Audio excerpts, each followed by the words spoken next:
All right, welcome back in. It's Jonah Javad, Michelle Montaigne from WFAA Sports. We're still kind of breaking down this Luka Doncic for Anthony Davis trade. You heard from Nico Harrison and Mavs head coach Jason Kidd. That was a snippet from their press conference that happened at about 1 o'clock Central Time today. They're out in Cleveland. The Mavs play the Cavaliers here in about 25 minutes. Joe Trahan, our lead sports anchor for WFAA, is in Cleveland. He asked Nico some questions earlier today at the press conference. He's now looking for interviews as well, so we'll have more to report later tonight on our shows on WFAA as also WFAA Plus. But Michelle, I feel like there's so many different branches of this trade that we have to kind of peel or have to go one by one on. So Yeah. before we went to the press conference there about 5 minutes ago, you were kind of mentioning the relationship between Lakers GM Rob Pelinka and Mavs GM Nico Harrison. They've known each other for about 20 years. That this deal went in secret for about 3 to 4 weeks, and nobody knew about it. Allegedly, nobody knew about it. Jason Kidd didn't find out until moments before it happened.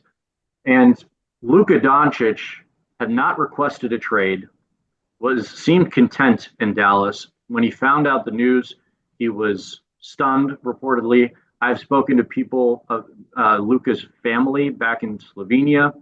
They are all shocked. So no one had any sort of inclination that this would be something that would happen.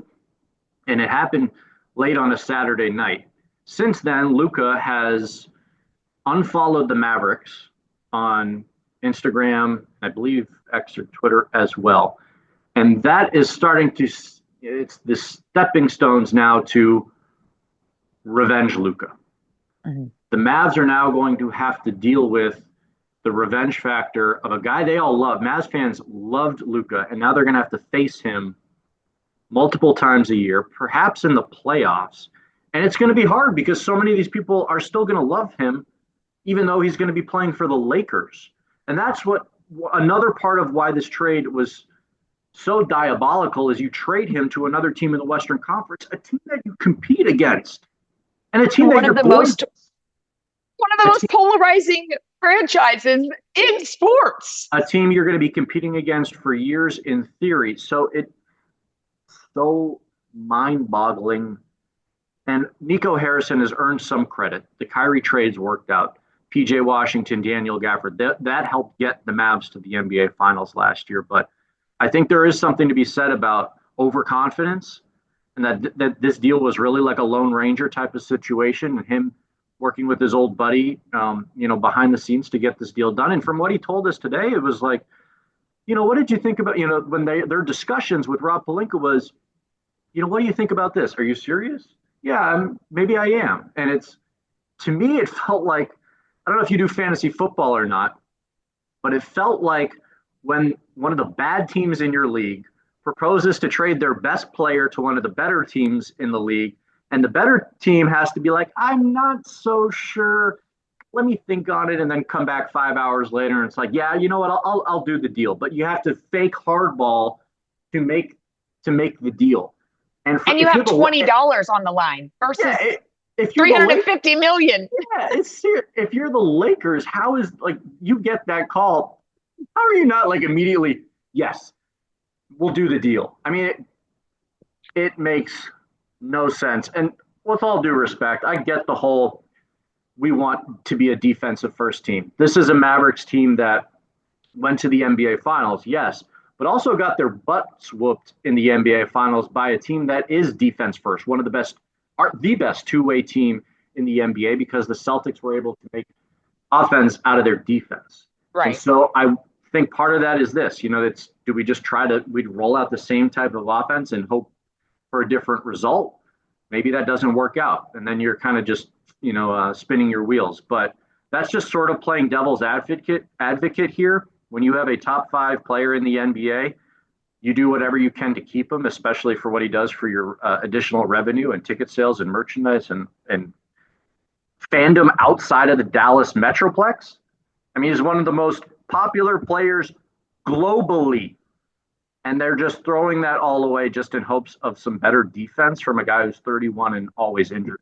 Michelle, I'm sorry. I'm running on very little sleep. I know you are as well. But Nico's press conference, what were some of the bigger takeaways that we haven't got to yet. Well, I mean, even just touching on some of the things you mentioned, revenge Luka was literally one of my like initial thoughts. When the Lakers and Mavs play on February 25th, I'm scared for what we're gonna see out of him. Like we've seen a 73-point game out of Luka before. You know, now that he's wearing purple and gold, who knows what we're gonna see out of him. When he returns on April 9th to Dallas, playing against the Mavericks in the WAC for the first time. I was wondering this when I was at the American Airlines Center around 2:30 this morning, looking at fans who were out there protesting because they were so distraught by the news. And I legitimately had the thought of like, ticket prices for that game will probably be the most expensive that we see all season. But also, will they? Because are people going to be like, identity crisis? Am I here like rooting against Luka, or am I going to wear like there's no way people are putting on Lakers jerseys. It's just going to be so interesting to see how this plays out, to use Nico's terms, in the short term and in the quote unquote 3 to 4 year long term. That was really interesting to me to hear him not only identify the long term in his mind as 3 to 4 years from now, but then to also laugh about the fact and use the quote, hey, I don't know, me and Jay might have already buried ourselves 10 years from now.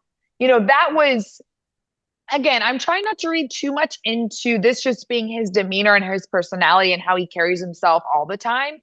Because like you've said, so far the track record has kind of spoken for itself. And Kyrie is also an all NBA player. I mean, we're not talking about just the PJ Washingtons of the world, but right. I mean, even Kyrie doesn't have the same leverage, especially when he was coming to Dallas at that point in his career, that Luka has at 25 years old.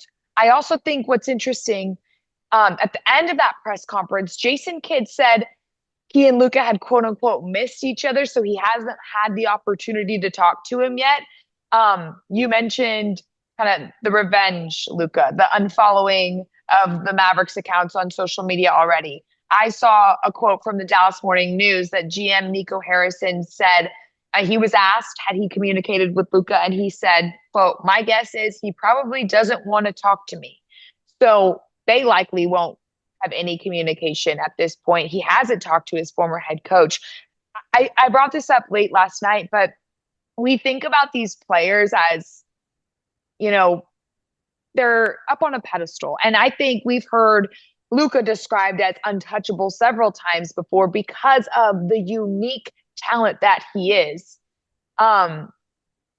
This trade is certainly, shocking and everything from a basketball standpoint, but from a person standpoint as well, to be Luka in this moment where